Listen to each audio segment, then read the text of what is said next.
मित्रांनो, आजच्या व्हिडिओमध्ये आपण बघणार आहोत पोस्ट ऑफिसची सर्वोत्तम योजना, ज्याचं नाव आहे आरडी म्हणजे रिकरिंग डिपॉझिट स्कीम। ही स्कीम कोणासाठी आहे? ज्यांना प्रत्येक महिन्याला थोडे थोडे पैसे वाचवून भविष्यामध्ये एक मोठा रिटर्न, एक चांगला फंड मिळवायचा आहे। ही स्कीम त्यांच्यासाठीच आहे। तर आजच्या या व्हिडिओमध्ये मी बोलणार आहे आरडी स्कीम काय आहे याविषयी, आणि यामध्ये आपल्याला किती व्याज किंवा इंटरेस्ट रेट मिळतो, तसेच या स्कीममध्ये व्याजावरती टॅक्स लागतो की नाही, या स्कीममध्ये कोण गुंतवणूक करू शकतात, आणि या स्कीमचे फायदे आणि नुकसान काय असू शकतात। आणि यासोबतच मी हे सुद्धा सांगणार आहे की तुम्ही या आरडी स्कीममध्ये प्रत्येक महिन्याला 500 रुपये, 1000 रुपये, 2000 रुपये, 3000 रुपये बचत करून गुंतवणूक केलीत तर आपल्याला मॅच्युरिटीच्या वेळी व्याजासोबत किती रिटर्न्स मिळू शकतील। आणि जसं की मी नेहमी म्हणत असतो, जिथे पैशाचा विषय येतो तिथे आपल्याला संपूर्ण माहिती व नॉलेज असणं गरजेचं आहे। यासाठी खात्री करा की हा व्हिडिओ तुम्ही अगदी शेवटपर्यंत बघत आहात, आणि तुम्ही अजूनही माझ्या चॅनलला सबस्क्राईब केलं नसेल तर नक्की फायनान्स केअर मराठी या यूट्यूब चॅनलला सबस्क्राईब करा आणि बेल नोटिफिकेशनवरती पण क्लिक करा, कारण मी जेव्हाही फायनान्सशी रिलेटेड व्हिडिओ बनवेन तो तुमच्यापर्यंत वेळेत पोहोचेल आणि तुम्हाला या व्हिडिओचा फायदा मिळेल। तर चला सुरुवात करूया आजच्या व्हिडिओबद्दल। तर मित्रांनो, सगळ्यात पहिला हे जाणून घेऊया की पोस्ट ऑफिसची आरडी म्हणजेच रिकरिंग डिपॉझिट स्कीम काय आहे। या स्कीममध्ये आपल्याला एक ठराविक रक्कम प्रत्येक महिन्याला जमा करावी लागेल, आणि ही किती कालावधीपर्यंत जमा करावी लागू शकते तर 5 वर्षापर्यंत, कारण 5 वर्षानंतर आपल्याला प्रिन्सिपल अमाऊंट सोबत इंटरेस्ट म्हणजे आपल्या मूळ रकमेसोबत व्याजही मिळते। ही स्कीम कोणासाठी आहे तर ही स्कीम त्या लोकांसाठी आहे जे थोडी का होईना पण बचत म्हणजेच सेव्हिंग्जवरती विश्वास ठेवतात, आणि जे हे मानतात की थोडं का होईना पण बचत करून भविष्यामध्ये एक चांगली रक्कम रिटर्न्सच्या स्वरूपात आपण ते मिळवू शकतील।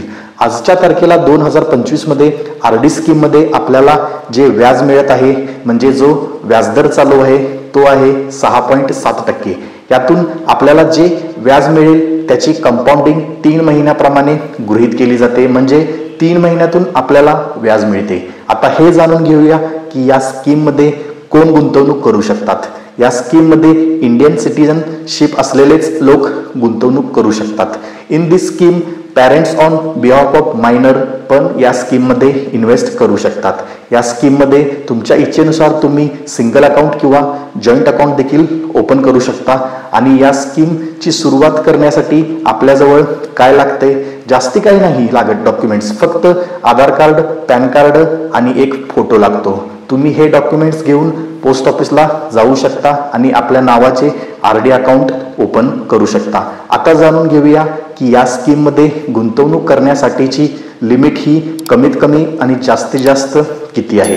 जी कमीत कमी इन्व्हेस्टमेंटची लिमिट आहे ती 100 रुपये प्रति महिना इतकी आहे, म्हणजेच प्रत्येक महिन्याला तुम्हाला 100 रुपये गुंतवावे लागतील, म्हणजे लागतातच। याच्यापेक्षा कमीची गुंतवणूक तुम्ही करू शकत नाही, आणि सर्वाधिक रक्कम इन्व्हेस्ट करण्यासाठीची कोणतीच लिमिट नाही आहे या स्कीममध्ये। तुम्ही पाहिजे तितकी रक्कम या स्कीममध्ये गुंतवू शकता। त्यासोबतच अनेक जणांचा हा प्रश्न असतो की या स्कीमला एक्सटेंड करता येतं का? तर हो, या स्कीमला एक्सटेंड करता येतं। तुम्ही कधीपर्यंत एक्सटेंड करू शकता ही स्कीम? तर पुढच्या 5 वर्षापर्यंत या स्कीमला एक्सटेंड करता येऊ शकतं। तुम्हाला फक्त पोस्ट ऑफिसला जाऊन त्यांना मॅच्युरिटीच्या पूर्वी इन्फॉर्म करावं लागेल की आम्हाला ही स्कीम एक्सटेंड करायची आहे। आणि या एक्सटेन्शनचे नियम काय आहेत? तर समजा जर तुम्ही या स्कीमला पुढच्या 5 वर्षापर्यंत एक्सटेंड केलात तर पहिला तुम्ही जी निश्चित रक्कम डिपॉझिट केली असेल तेवढेच पैसे आपल्याला एक्सटेन्शनच्या वेळी सुद्धा प्रत्येक महिन्याला डिपॉझिट करावे लागेल, आणि त्यावेळी जो व्याजदर असेल तोच आपल्या स्कीमवरती देखील लागू केला जातो। आणि हो, हे एक्सटेन्शन तुम्ही फक्त एकदाच करू शकता, सारखं नाही। आता बघूया प्रीमॅच्युअर क्लोजर बद्दल।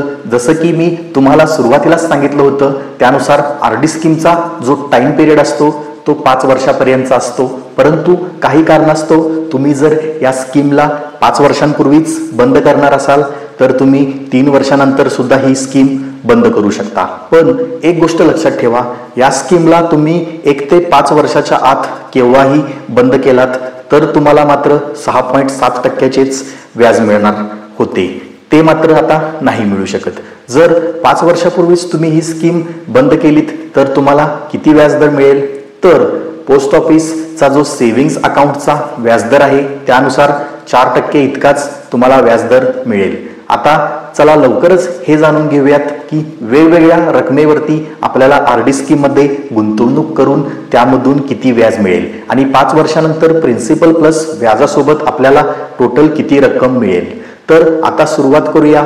समजा प्रत्येक महिन्याला जर आपण 100 रुपये 5 वर्षासाठी गुंतवलेत तर आपण टोटल 6,000 रुपये इन्व्हेस्ट केलेत आणि या 6,000 रुपयातून आपल्याला 1137 रुपये इतकं व्याज मिळेल. म्हणजे 1137 रुपये तुम्ही 5 वर्षात गुंतवून जी टोटल मॅच्युरिटी अमाऊंट मिळवली ती होती 7,137 रुपये. तेच जर तुम्ही प्रत्येक महिन्याला 500 रुपये गुंतवलात तर 5 वर्षात तुम्ही टोटल 30,000 रुपये या स्कीममध्ये गुंतवलात आणि यातून तुम्हाला 5,683 रुपये इतकं व्याज मिळेल आणि मॅच्युरिटी अमाऊंट 35,683 रुपये इतकी मिळेल. त्याऐवजी जर तुम्ही 800 रुपये प्रति महिना अशाप्रमाणे 5 वर्षात 48,000 रुपये गुंतवलात आणि त्यावरती तुम्हाला 9,093 रुपये व्याज मिळेल आणि मॅच्युरिटी 57,093 रुपये इतकी मिळेल. तसेच जर तुम्ही प्रत्येक महिन्याला 1,000 रुपये गुंतवलात तर 5 वर्षामध्ये तुम्ही टोटल 60,000 रुपये इतकी रक्कम गुंतवलात आणि त्यावरती व्याज मिळते 11,366 रुपये आणि मॅच्युरिटीवर आपल्याला 71,366 रुपये मिळतील. तसेच तुम्ही 1,200 रुपये जर प्रत्येक महिन्याला गुंतवलात तर तुम्ही 5 वर्षात 72,000 रुपये इतकी रक्कम गुंतवली आणि त्यावरती तुम्हाला 13,639 रुपये व्याज मिळेल आणि मॅच्युरिटीवर आपल्याला 85,639 रुपये मिळतील.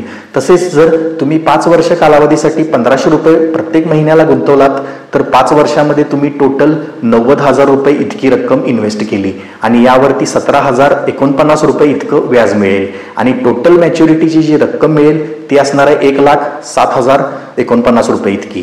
तसेच जर तुम्ही प्रत्येक महिन्याला 2,000 रुपये गुंतवलात तर 5 वर्षामध्ये तुम्ही टोटल 1,20,000 रुपये इन्व्हेस्ट केलात आणि यावरती जे व्याज मिळेल ते होईल 22,732 रुपये आणि यावरतीची टोटल मॅच्युरिटीची जी रक्कम होईल ती असेल 1,42,732 रुपये. तसेच जर तुम्ही प्रत्येक महिन्याला 3,000 रुपये गुंतवलात तर 5 वर्षात तुम्ही टोटल 1,80,000 रुपये इतकी रक्कम इन्व्हेस्ट केली आणि यावरती तुम्हाला 34,097 रुपये इतकं व्याज मिळू शकेल आणि मॅच्युरिटीवरती आपल्याला 2,14,097 रुपये मिळतील. याच ठिकाणी जर तुम्ही प्रति महिना 5,000 रुपये गुंतवलात तर 5 वर्ष कालावधीमध्ये तुम्ही टोटल 3,00,000 रुपये इन्व्हेस्ट कराल. यावरती तुम्हाला 56,829 रुपये व्याज मिळेल व त्यासोबतची जी टोटल मॅच्युरिटीची जी रक्कम मिळेल ती असणार आहे 3,56,829 रुपये. आता बघूया की आपण या आरडी स्कीममध्ये गुंतवणूक करून 5 वर्षात 18,00,000 रुपये कसे कमवू शकतो, जे की मी या व्हिडिओच्या थंबनेलवरती सुद्धा लिहिलं आहे. याशिवाय जर तुम्ही प्रत्येक महिन्याला 25,000 रुपये गुंतवणूक केलात तर तुम्ही 5 वर्षामध्ये टोटल 15,00,000 रुपये गुंतवणूक केली असेल असा याचा अर्थ होतो. तर त्यावर तुम्हाला प्रिन्सिपल अमाऊंट सोबत जे 5 वर्षात व्याज मिळेल ते सगळं मिळून होते 17,84,146 रुपये, म्हणजे जवळजवळ 18,00,000 रुपये होतात. तसेच टॅक्सेशन पॉईंट ऑफ व्ह्यू नुसार जर मी आरडी स्कीम बद्दल बोलायचे म्हटले तर या स्कीम मध्ये गुंतवणूक करून आपल्याला जे व्याज मिळणार आहे त्यावरती टॅक्स हा लागतोच. म्हणजे या स्कीम मध्ये गुंतवणूक करून आपल्याला कोणताही टॅक्स बेनिफिट मात्र मिळत नाही, ही गोष्ट पहिला लक्षात ठेवा. तसेच तुम्हाला जर हा व्हिडिओ आवडला असेल तर या व्हिडिओला नक्की लाईक करा आणि आपल्या मित्रांसोबत शेअर करा. त्याशिवाय फायनान्स केअर मराठी या यूट्यूब चॅनलला देखील सबस्क्राईब करा. मी अशाच प्रकारची पोस्ट ऑफिसशी रिलेटेड माहिती या चॅनलवरती नेहमी घेऊन येत असतो. तर धन्यवाद.